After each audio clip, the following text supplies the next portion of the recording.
오늘 참 많이들 오셨는데요. 잘들 오셨습니다. 환영합니다. 애터미는 모든 분들이 성공할 수 있는 객관적 조건을 모두 갖추고 있습니다. 저 영감탱이가 지 회사니까 그러겠지. 근데 그런 게 아니고 저는 경제학자입니다. 35년간 사관학교에서 경제학 교육, 경제학 강의를 했는데 세계 모든 나라가 직면한 공통적인 문제가 잡 문제, 다시 말하면 이 직장 문제예요. 일자리 문제, 일자리와 소득 분배 문제예요. 이것 때문에 1% 또 99% 문제가 나오고 각국의 사회가 불안정한 게 이 문제 때문에 그렇습니다. 근데 일자리와 소득 분배 문제는 그 동전의 양면이에요. 좋은 일자리가 없기 때문에, 그러니까 괜찮은 일자리라고 그럽니다. 괜찮은 일자리는 많아요. 그런데 괜찮은 일자리가 적어요. 디센트 잡이라고 그러는데 괜찮은 일자리하고 소득하고 밀접한 관계가 있어요. 그래서 두 가지 문제를 경제학자들은 해결하기 위해서 여러 가지 대안이 나오는데 그게 잘 해결이 안 돼요. 왜냐하면 그것은 정부 경제정책으로 잘 되는 게 아닙니다. 기업에서 해야 할 일이거든요. 그런데 애터미에서는 그런 성공할 수 있는 객관적인 조건을 갖추고 있습니다. 다시 말하면 어떤 조건에 관계없이 사업을 하고 싶은 분은 돈 한 푼 안 들이고 사업자가 될 수가 있어요. 하다못해 동네 친목계에 들어갈 수 있는 조건이 있습니다. 아무나 들어가는 게 아닙니다. 이웃 동네 아저씨가 와가지고 그 동네 친목계에 들어간다? 그렇게 되지를 않아요. 그런데 애터미는 진입의 자유가 있기 때문에 하고 싶은 사람은 누구든지 할 수 있고 하기 싫으면 언제든지 그만둘 수 있어요. 다시 말하면 진입과 퇴출 자유가 있어요. 그러니까 이게 진입과 퇴출 자유가 있으니까 이게 사소한 사업이겠거니 그러시는데 그렇지가 않습니다. 한 달에 수천만 원을 버는 사업이 어떻게 사소한 사업입니까? 빅 비즈니스예요. 그러니까 이 빅 비즈니스에서 성공할 수 있는 조건을, 객관적 조건은 다 갖추고 있는데 그러면 누구나 성공하느냐? 그런 건 아니에요. 아무나 성공하는 건 아니에요. 가장 중요한 조건이 반드시 성공하겠다는 간절함이에요. ardent desire. 간절하게 원하지 않으면요, 그 누구도 성공할 수 없어요. 나는 반드시 성공하겠다는 그건 자기 태도, 애티튜드, 마음가짐이거든요. 그 마음가짐 하나만 있으면 성공할 수 있어요. 또 한 가지 조건을 든다면 겸손함입니다. 겸손함. 자기가 똑똑하다고 하는 사람은 내 성공한 걸 본 적이 없어요. 왜냐하면 이건 휴먼 네트워크, 인적 네트워크로 이루어진 사업이기 때문에 혼자서 하는 사업이 아니에요. 그러니까 파트너와 스폰서가 재심 합력하지 않으면 절대로 성공 못해요. 그 두 가지 요건만 갖춘다면 누구나 성공할 수 있어요. 마지막 액세서리로는 우리 지금 좀 몸이 좋지 않다고 지금 뉴스에 봤는데 소설가 유해수 선생이 존버정신이라고 하는 게 있습니다. 그 정신이 뭔지 처음 오신 분은 도대체 모를 텐데 아주 형이사학적이고 아주 깊은 철학적 의미가 있는 정신이 존버정신이에요. 존나게 버티는 정신이에요. 그러니까 이게 포기하지 마시고 끝까지 버티세요. 자, 오늘 제가 잡은 제목은 줄탁동시입니다. 큰 옥편을 찾으면 이자가 나옵니다. 이 줄자거든요. 줄자인데 컴퓨터에서 이자를 찾으면 안 나올 수가 있어요. 이게 컴퓨터에서는 뭘 찾아야 이자가 나오냐면요. 컴퓨터에서는 최자를 찾으면 나옵니다. 여기서 줄은 의성어입니다. 의성어로 어미닭이 달걀을 품으면은 안에서 여러 가지 이제 생리 활성이 일어나서 병아리가 알을 깨고 나올 시기가 되면은 병아리가 안에서 껍질을 탁탁탁 두드린답니다. 이것을 중국인들이 듣기는 줄줄줄 그렇게 들었어요. 그래서 여기서 줄은 병아리가 껍질을 깨고 나오기 위해서 어미닭에게 보내는 신호예요. 안에서 줄줄줄 하면은 그 소리를 듣고, 요 탁은 쫄탁단데요. 여기서는 의성어로 탁탁탁 그 말이에요. 어미닭이 그 소리를 듣고 밖에서 탁탁탁 하고 쪼아주는 겁니다. 그러면 껍질이 깨지면서 병아리가 살아서 나옵니다.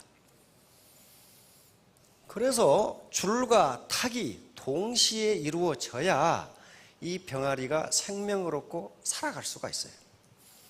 만약에 안에서 병아리가 줄줄줄 하고 신호를 보냈는데 어미닭이 탁탁탁 하면서 맞장구를 쳐주지 않으면 안에서 죽는다 그 말이에요. 반대로 안에서 병아리가 신호도 안 했는데 밖에서 깨버리면 어떻게 되겠어요? 여기서 또 죽는다 그 말이에요.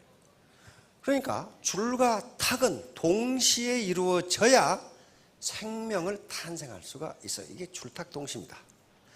이것이 원래 선가, 다시 말하면 참선을 하는 이 데서 쓰는 말인데, 이것이 일반으로 나오면서 스승과 제자 사이의 관계, 지도자와 팔로워의 관계, 애터미 같으면 스폰서와 파트너와 관계가 줄탁동시가 돼야 돼. 다시 말하면 상호작용이 있어야 돼. 인터랙션.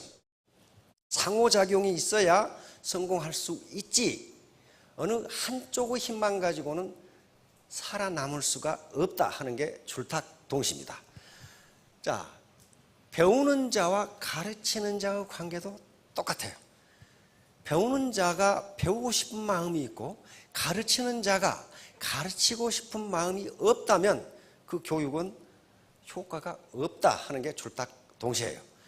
그러니까 파트너가 성공하고 싶은 마음이 있고 스폰서나 회사도 고객을 성공시키고자 하는 마음이 있을 때만 성공한다.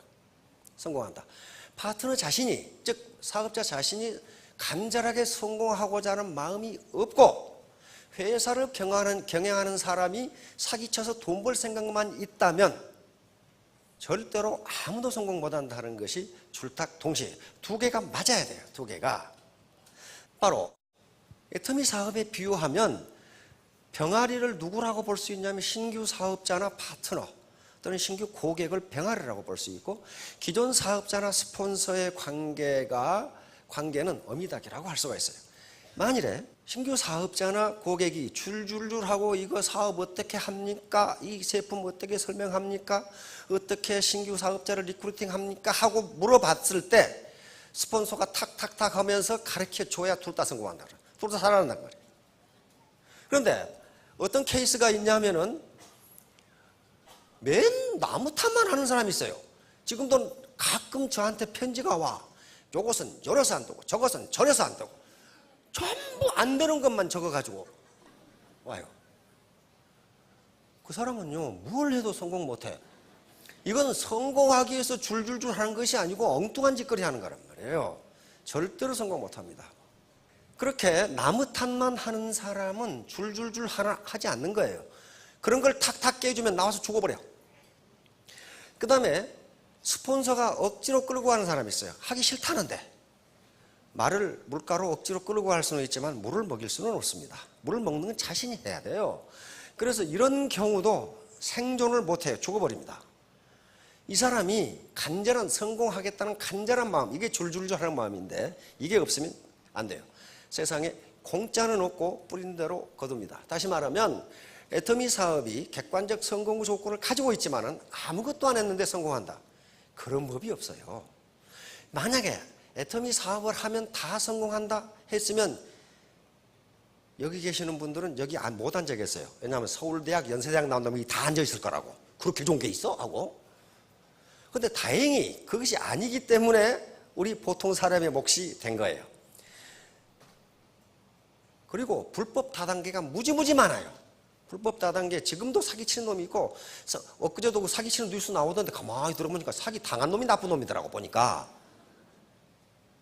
그런 사기를 어떻게 치나 봤더니 사기 당한 사람이 일확천금을 바란 거예요. 우리 대한민국에 그런 거 없습니다. 그런 거 없어요. 절대로 일확천금 바란 거 없어요.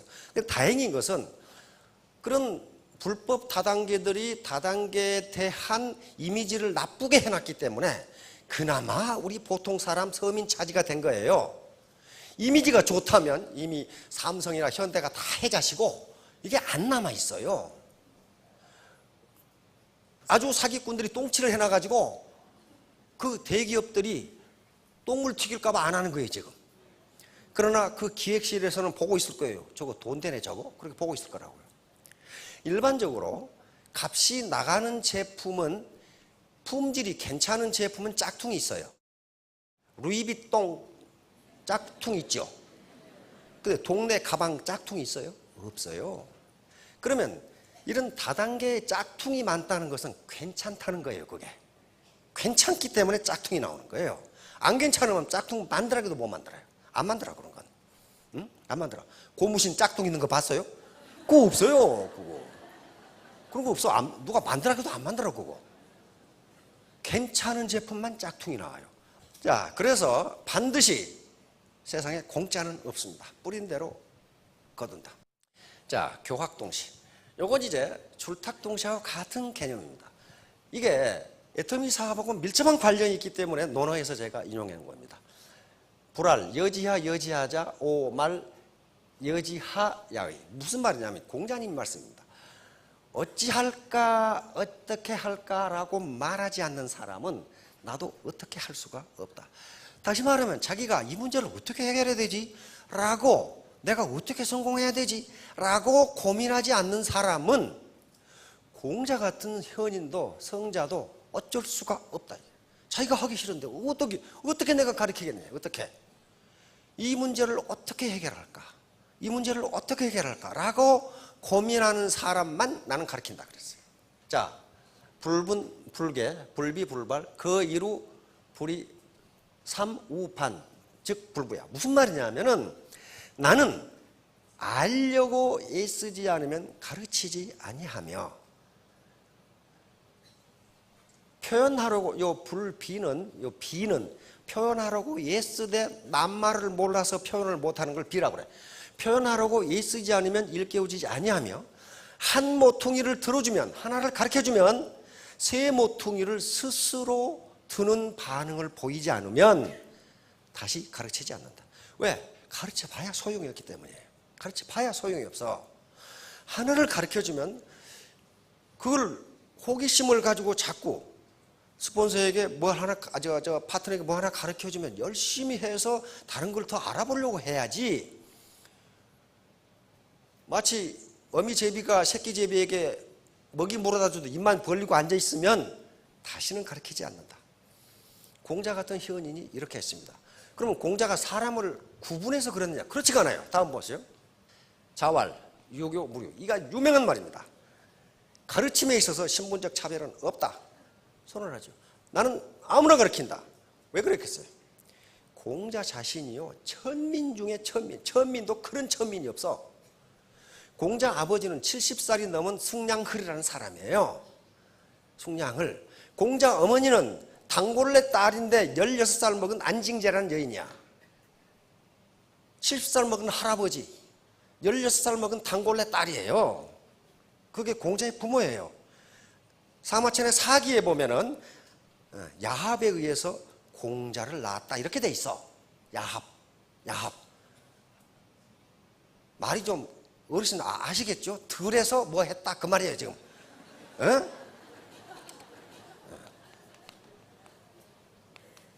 이거란 말이에요. 그런데 숭냥을은 벌써 마누라가 둘이나 있었어, 본처가. 그러니까 공자는 천민 중에 천민. 그 당시 단골레라는 게, 무당이라는 게 천민이죠.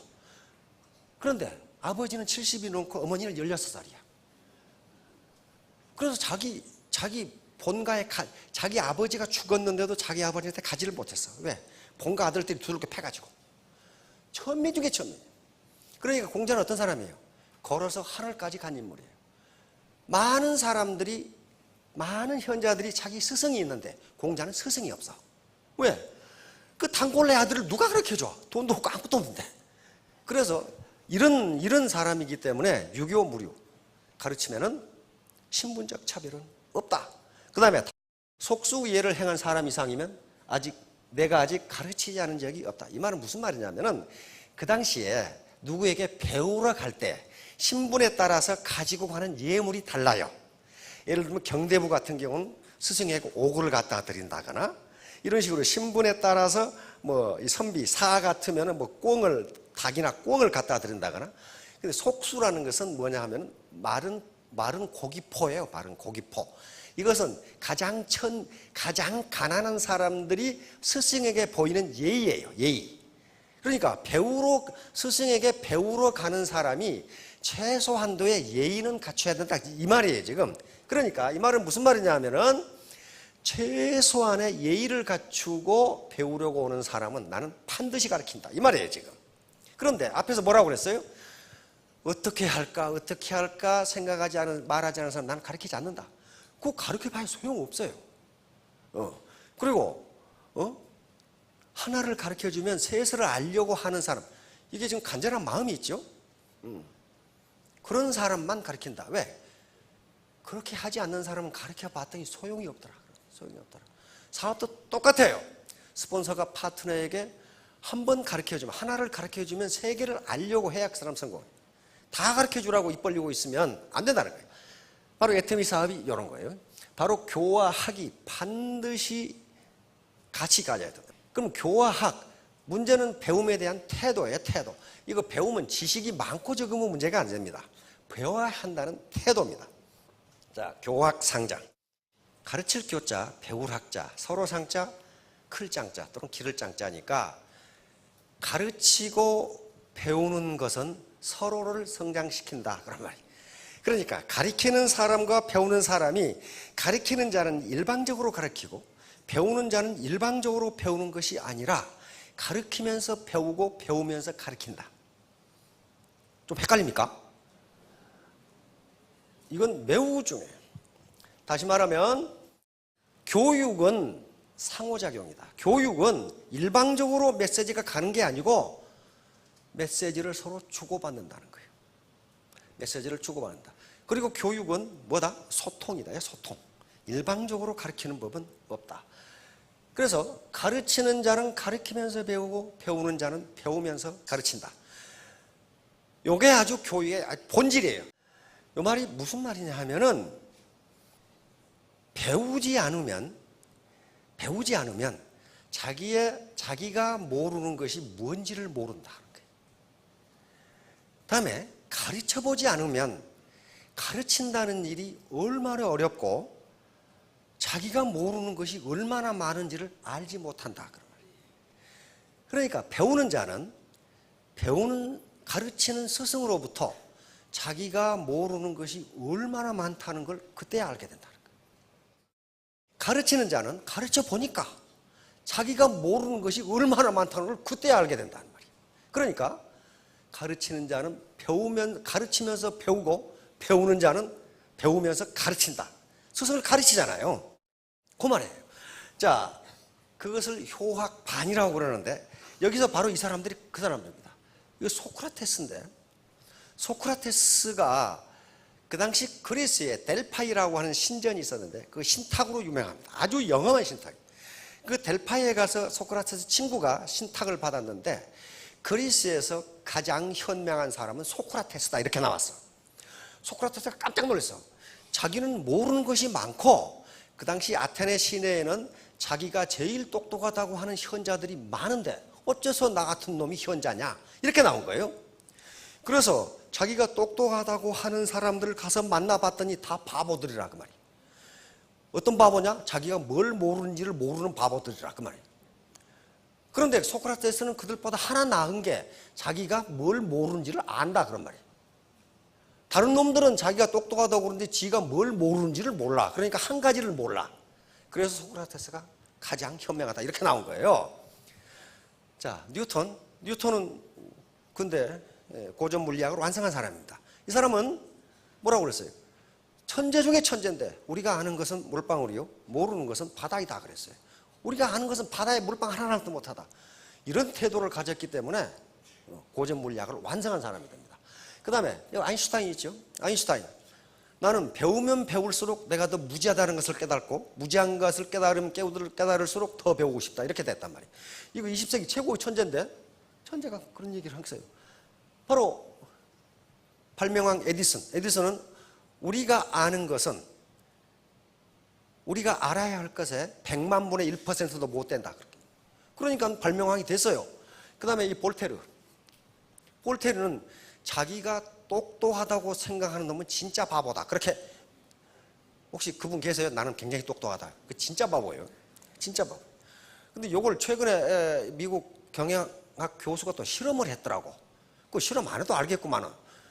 실험을 해서 쑥 임상 실험을 해보니까 진짜 똑똑한 사람은 자기가 모르는 것이 많다고 생각하더라 이게. 그러니까 모르는 것이 많다고 생각하니까 어떻게 합니까? 계속 공부를 해. 계속 다른 사람 말을 들어. 근데 바보는 자기가 무지 똑똑하다고 생각하고 있더라 이거야. 그러니까 다른 사람 말도 안 듣고 공부도 안 해. 그러니까 시간이 갈수록 그러면 바보가 되더라 이게. 그런 개념이에요. 그러니까 이건 현재 지식의 많고 적음의 문제가 아니고 배움에 대한 태도예요.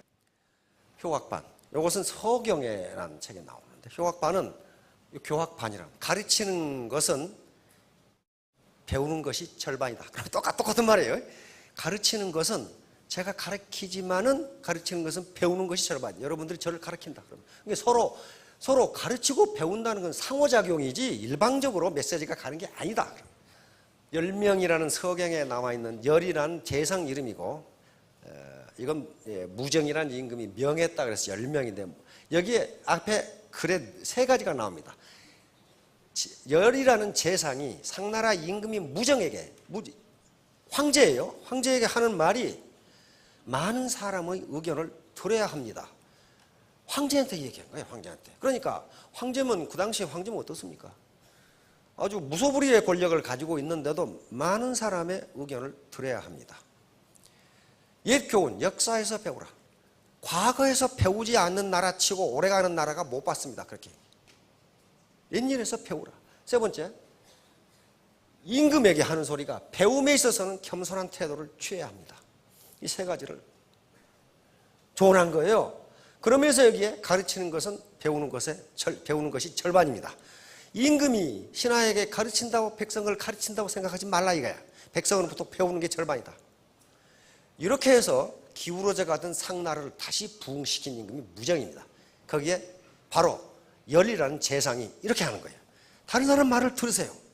임금에게 다른 사람 말을 들으세요. 역사로부터 배우세요.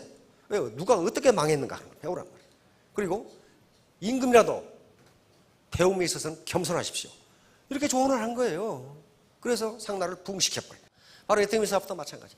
에테미 사업은 바로 교학상장이에요. 스폰서가 가르치고 파트너가 배우고, 파트너가 줄줄줄 그러면 스폰서가 탁탁탁 해줘야지, 탁탁탁 안 해주는 사람들이 있어요. 그 조직은 가만히 보면 망해버려요. 그 조직을 그 스폰서를 뭐라고 그러냐? 돼지클럽이라고 그러거든. 돼지클럽. 꿀꿀꿀 하면서 바닥 먹기만 하지 줄줄을 몰라. 그 조직은 죽어버려요. 그런데 꼭 파트너만 줄줄줄 하느냐? 그렇지 않아요. 스폰서도 파트너에게 요구하는 게 있습니다. 줄줄줄 하고 요구하면 파트너가 탁탁탁 하고 상호작용을 해줘야 그 조직이 잘 돼요. 스폰서가 탁탁 줄줄 했는데 파트너들이 똑똑한 건 너 혼자 해라 그래 버리면요, 그 망해버려요. 반드시 같이 해야 돼요. 바로 이 집단지성은 교학상장에서 나옵니다. 가르치고 배우면서 서로 성장한다. 같이 성장시킨다 그런 말이에요. 가르치는 사람은 배우는 사람을 성장시키고, 배우는 사람은 가르치는 사람을 성장시키고, 그러니까 가르치는 자와 배우는 자가 같이 성장한다. 이게 동반성장이에요.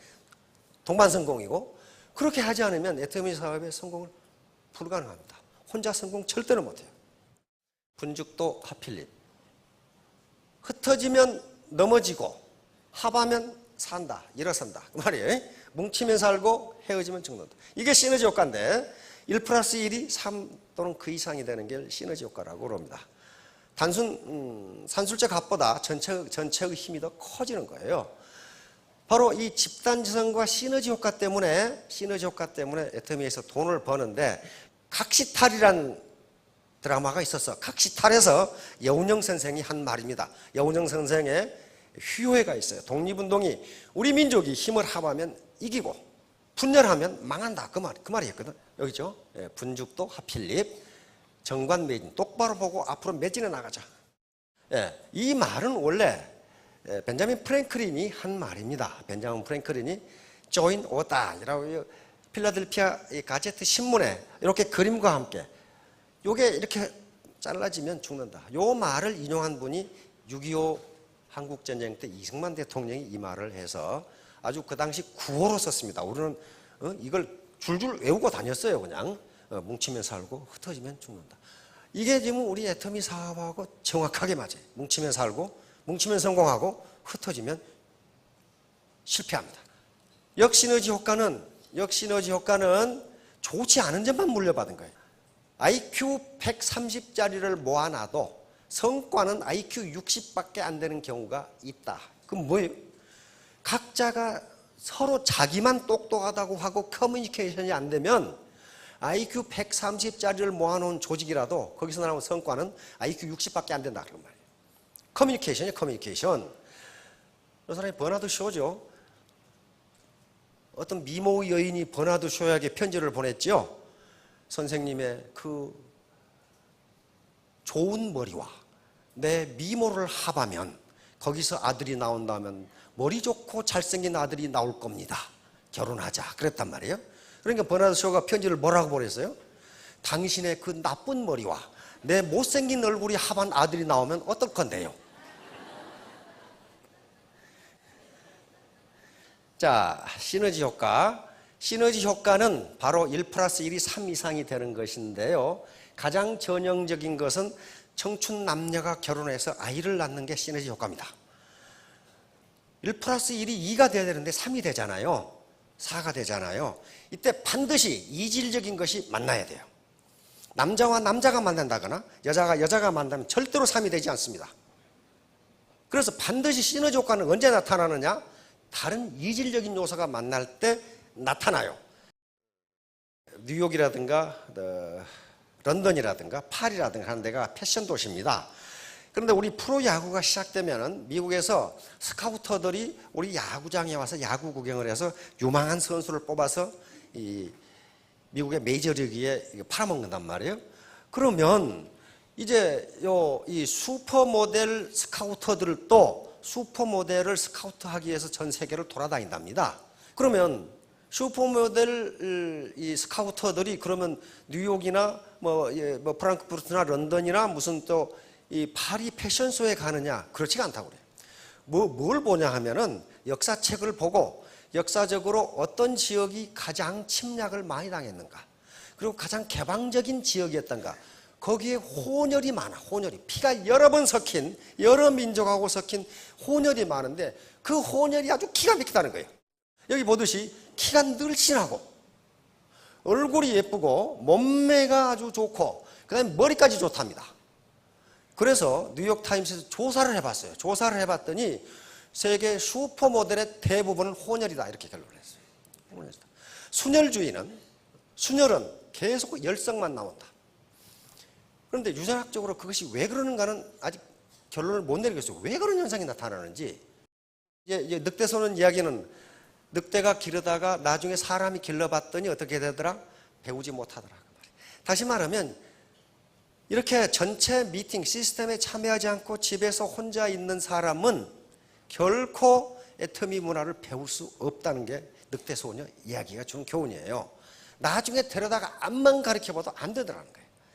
그릇을 잡는데 1년 반을 교육시켰더니 겨우 그릇을 잡더라는 거예요. 그 정도 안 돼요. 문화를 혼자 떨어져 살고 있으면.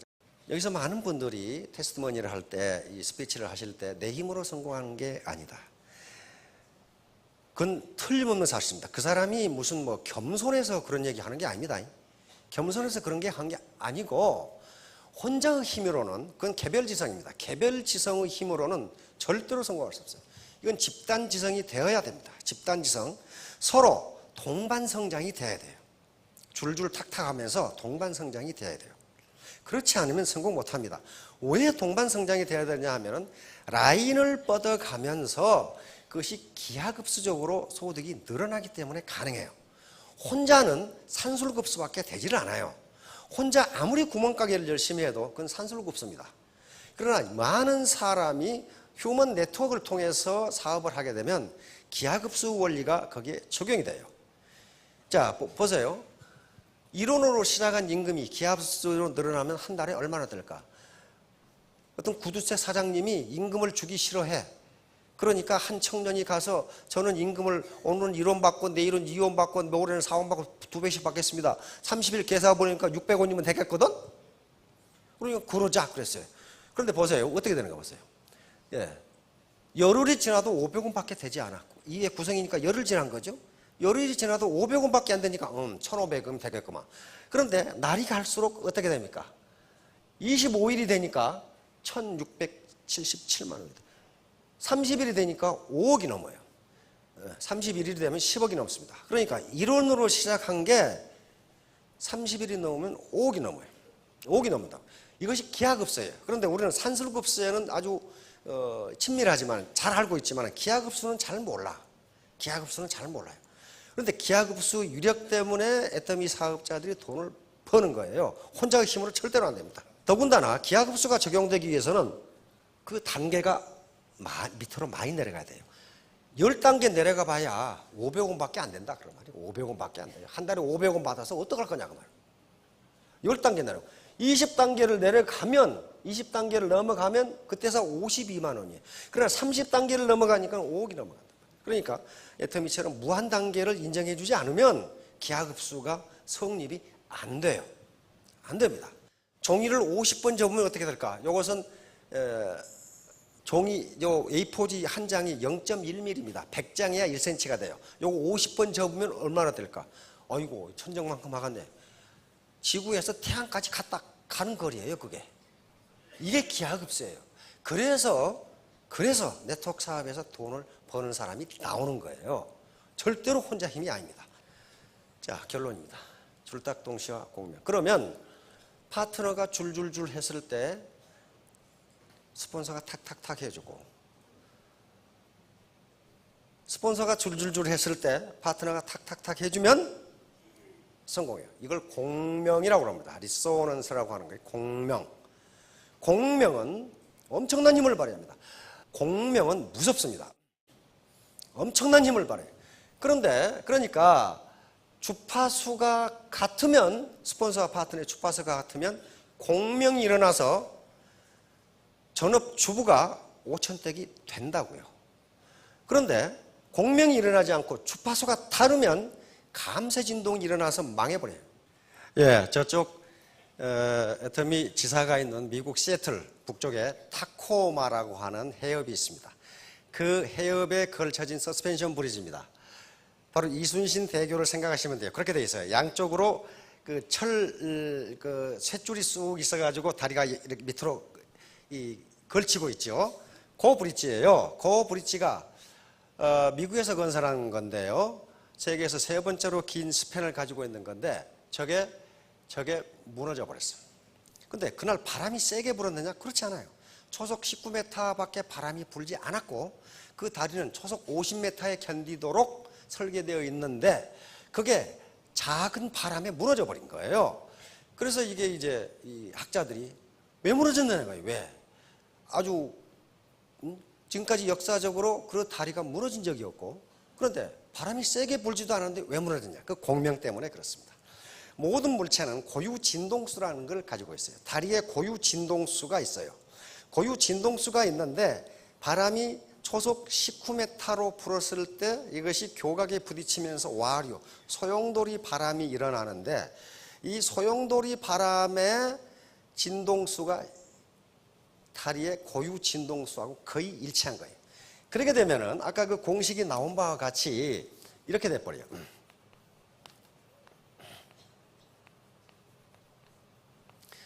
이것은 바람의 속도입니다. 바람의 속도니까 0.19밖에 되질 않아요.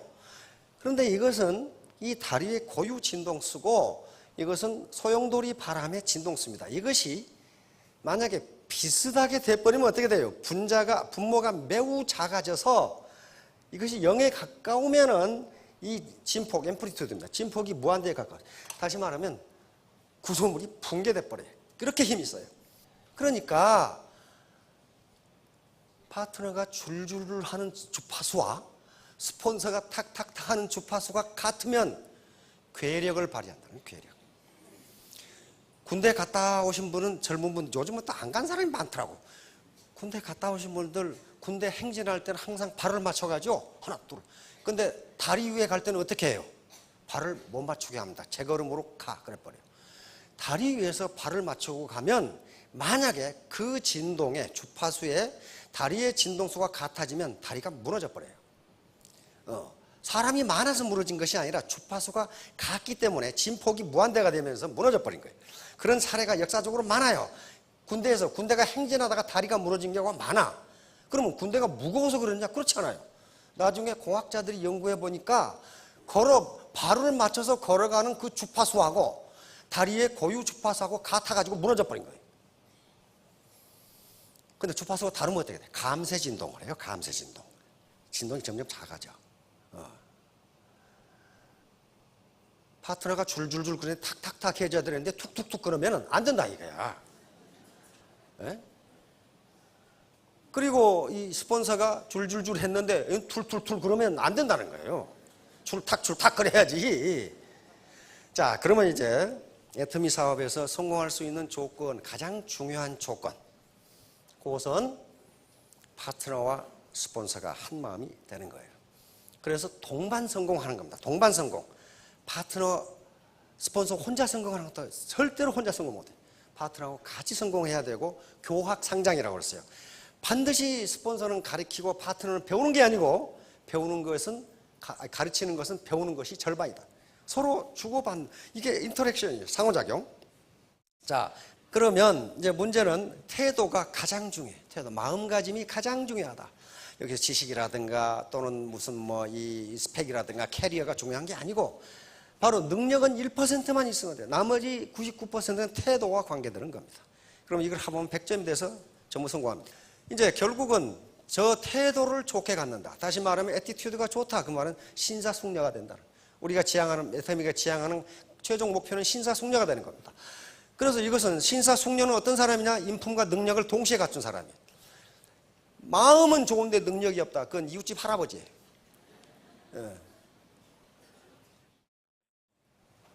근데 능력은 있는데 인품이 없다. 그건 사기꾼이라고. 그러니까 두 개를 갖추어야 그게 신사숙녀가 된단 말이에요. 이렇게 두 개를 갖춘 사람은 우리는 매력 있다 그래요. 매력 있다.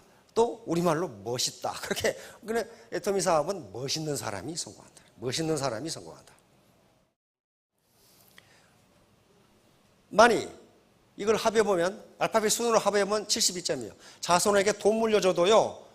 그 애티튜드, 마음가짐이 엉망이 넘으면 술 먹다 죽고 말아. 폐가 망신해. 어빌리티, 능력이 있다고 자랑한 사람도 독불장군이 돼가지고 성공 못해. 논리지, 지식이 있다고 자랑하는 사람도 100점이 안 돼. 애티튜드가 100점입니다. 겸손한 태도로, 그 다음에 반드시 성공하겠다는 간절한 마음을 가지시면 3년 후, 5년 후에 전부 월천댁 이상이 되실 겁니다. 예, 감사합니다.